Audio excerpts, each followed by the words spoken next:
So you finally decide, I'm going to buy an RV. But when you go look at the dealership, the salesman starts throwing terms out like Class A motorhome, or travel trailer, or 30 or 50 amps.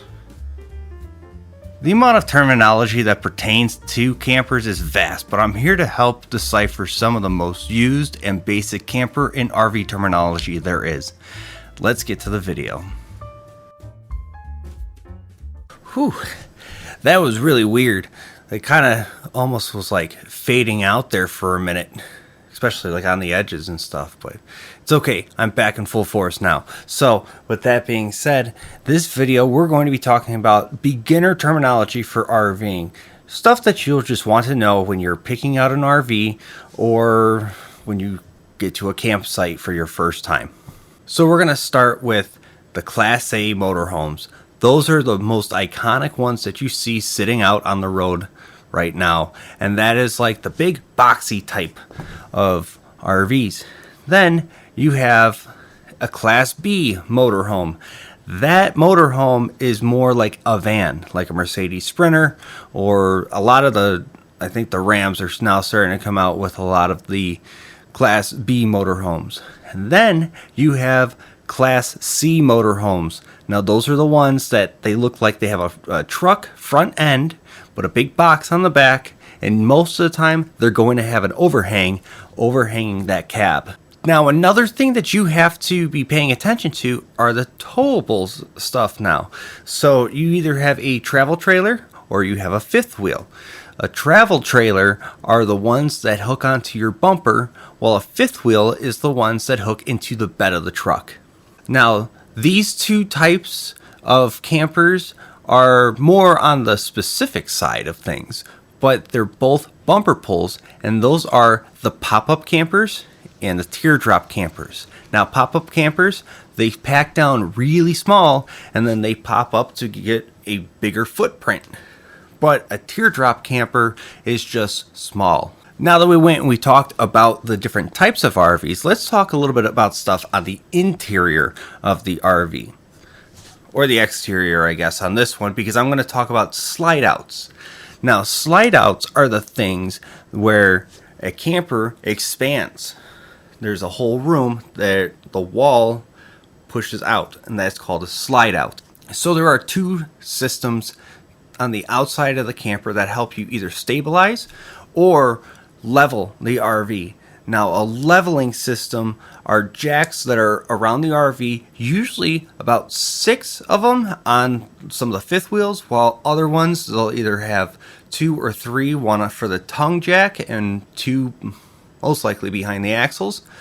Those are meant to actually level the trailer and stabilize it at the same time. It does basically 2 jobs, but the stabilizers are only there to stabilize the RV, not to level it at all. And trust me, I know this because I broke mine because I put too much weight on the stabilizing jack and crushed it and had to go replace it, which I ended up replacing it with a leveling jack. Now, another thing that people kind of can get confused about are inverters and converters. Now, all campers have converters. They change the 120 volt AC power, which is the stuff that comes out of your pedestal when you're at a campground, and that changes to 12 volt DC, which charges your batteries and runs your lights. An inverter does the opposite. So it takes battery voltage, which is 12 volts, and changes it to 120 volt AC, which runs your plugs inside your RV, and it can run like your microwave or your TVs. Now, on the subject of electricity, when you're actually at your campground, there's such a thing as full hookups, which basically means you have power, you have water, and you have sewer. Very simple. Now, the full hookup site that you get could also be a 30 amp or a 50 amp. And what you want to do is, if you have a 30 amp camper, you essentially can do a 30 amp site or a 50 amp site, because basically the pedestal is going to have both 30 and 50 amps on the pedestal. A 50 amp RV is really supposed to be on a 50 amp site. Now, some campgrounds will allow you to downgrade to a 30 amp, but you are limited to that 30 amp. And I do have a video which I'm going to be putting in the description for the differences between a 30 amp and a 50 amp RV, and it's a big difference, trust me. Now, you're also sitting there, you got your full hookup site and you're on 50 amps, but you have water and sewer still. So you have different tanks that you can put different things into. So your freshwater tank holds fresh water coming from the hose going into your RV.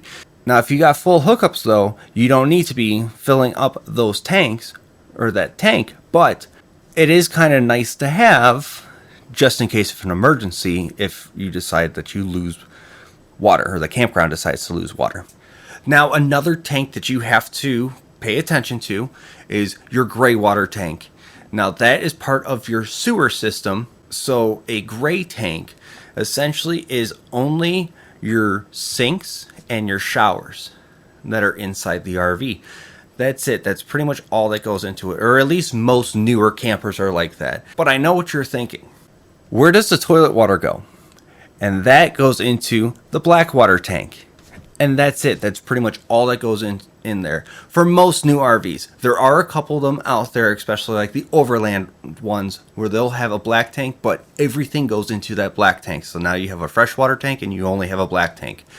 But 90% of campers now have a black water, a gray water, and a freshwater tank. Okay, so even before you're pulling into the campsite or the campground, you're going to want to know if it's like a boondocking site or a mooch docking site, or if you have like a gravel pad or a concrete pad. Essentially, you need to know these terms. Boondocking. Boondocking is absolutely no hookups whatsoever. It's just you and your RV. You either have to provide your own power, provide your own water, and there's no sewer. Mooch docking, on the other hand, most of the time will have water and some electricity. And that's usually you're at like a friend's house or a family member's house and you are just camping in their driveway. At a campground, there's two main different sites, and that is a pull-through site and a back-in site. Now, a pull-through site is exactly the way that it sounds.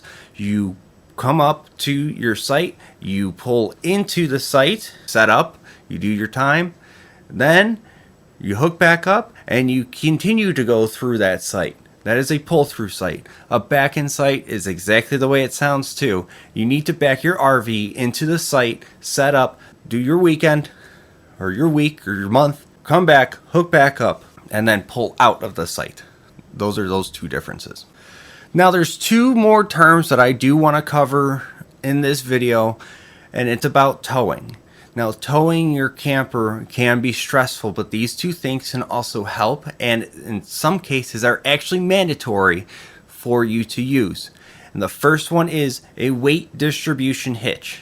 Now, a weight distribution hitch, I have a video if you want to know more. I go into a lot of detail, including with my trailer, which is the Keystone Springdale, and my parents' camper, which we've hauled, which is the Coachman Catalina, both using the same hitch, which was the Anderson style hitch. That has both sway control and weight distribution in it. So if you want to learn more about that, go watch this other video. Now, sway control, though, on the other hand, that does absolutely nothing with weight distribution. All that does is just help the trailer stay straight down the road. Okay, guys, so I know that was a lot of information right away, but these terms are actually used a lot more often than you actually think, and there's a ton more. So in the comments down below, if I have missed something that you think that everyone else needs to know, put that down in the comment and explain what that is. This channel will help a lot of people if we do this together.